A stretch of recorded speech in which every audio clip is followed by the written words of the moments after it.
All right, welcome to the Resilient Schools podcast.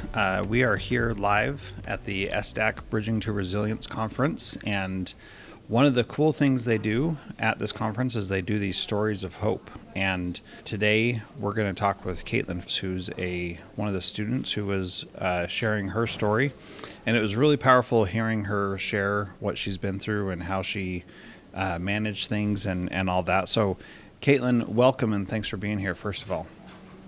Thank you. So first things first, tell us a little bit. You don't have to tell the whole thing or anything like that. Just a little bit about some of the struggles that you faced and how you overcame them. So when I was younger, my mom was in active addiction for about up until I went to high school. So it was poverty and having random people in the house and all that stuff. And then I had my own health issues that I had to go and miss a whole bunch of school for. So it was that on top of then the mental health struggles as well. Mm-hmm. And then COVID happened, and what did that do to you? That made my anxiety a lot worse. Mm-hmm. And can I ask what about COVID made your anxiety worse? Yeah, so I liked being inside and I liked not seeing anyone because that just didn't set off my anxiety.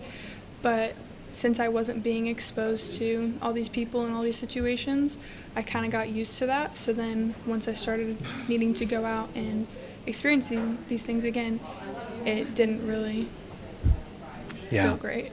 Yeah, it probably made it really challenging. It sounds like from what you said in your speech that the fear of doing that, the anticipation of it was so great that you, even if you knew that you could handle it, you didn't believe that you could because it was such a big deal. Does that sound accurate? Yeah. Okay. So one of the other things that you talked about was that you felt like you didn't have any support from anyone. And I heard this recurring theme of adults not responding when you were asking for help. For example, you shared a story about writing on your hand. Can you share that a little bit?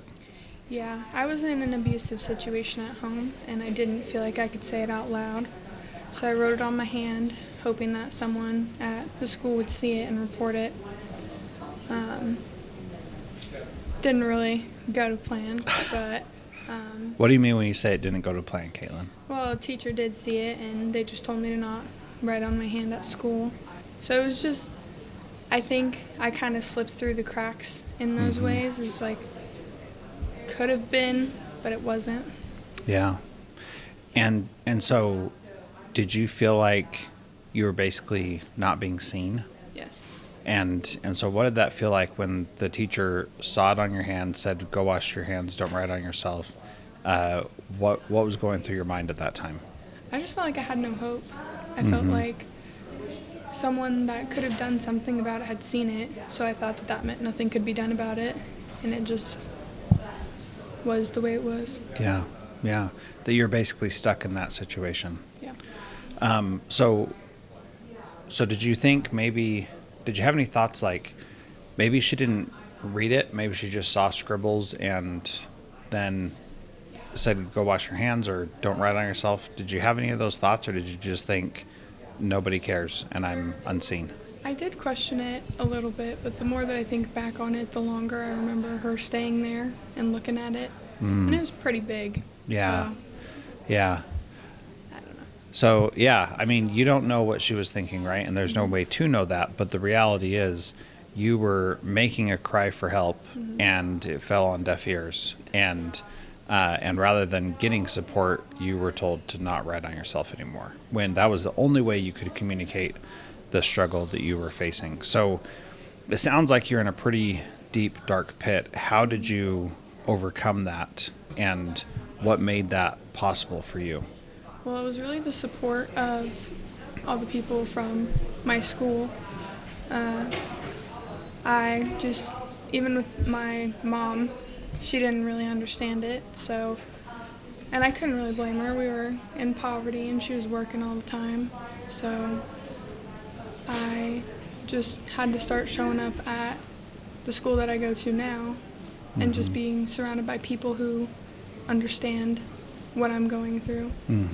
Because at the school before, they knew what anxiety was, but they only knew a very, very small amount about it. So it's just being surrounded by people who just were at least open to understanding that I was experiencing things that way. So were they able to understand that because they had been through it, or because they understood how to interact with you regardless of what you were going through? It was kind of a little bit of both. Both the teachers that I have at my school, they're amazing. They've both been through some pretty hard things in their life, so they understand. But they're also open to learning, and they're open to other people having different experiences than them. So they're very understanding, and that's really helped me a lot. Yeah. So what does your hope look like now that you have support and you have a web of support around you? It's pretty good. I'm hoping to graduate this year, which I did not think I was going to be able to do. For a long time, I didn't really think I'd live this long, so that's a big realization to come to, is you kind of have to now. But yeah, I have hope for my future that I can get out of poverty and I can break the cycle. Yeah, that's really powerful. So do you think you could have come out of this by yourself, like over time? What do you think about that? I think if I would have tried to come over it by myself, that it would have taken a lot longer and it would have been a lot harder to do. It's realizations that people come to, but I'm having them earlier in life than other people are, I think.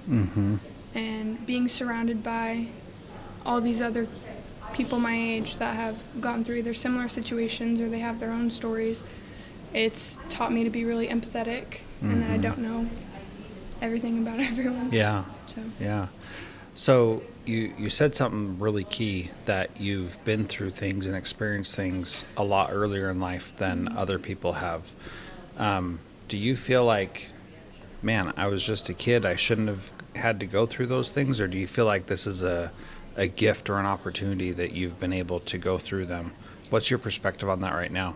Sometimes I feel like I was just a kid and I shouldn't have had to experience any of that, and I don't think anyone should.